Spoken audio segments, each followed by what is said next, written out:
Henry, go to my iPad, please. This news just came in. TMZ's reporting Michael Avenatti arrested for felony domestic violence. According to them, him and a woman filed a domestic violence report saying that her face was swollen and bruised with red marks on both cheeks. It apparently took place on Tuesday night, but there was another confrontation on Wednesday between the two. They say she was heard on the sidewalk screaming at her cell phone, "I can't believe you did this to me. I'm going to get a restraining order against you."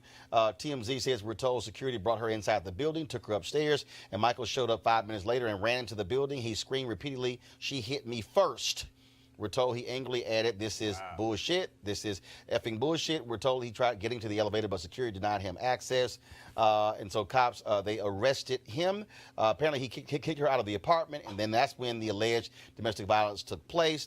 TMZ says we're told Avenatti is currently in custody, and so we shall let you know more about that when it happens.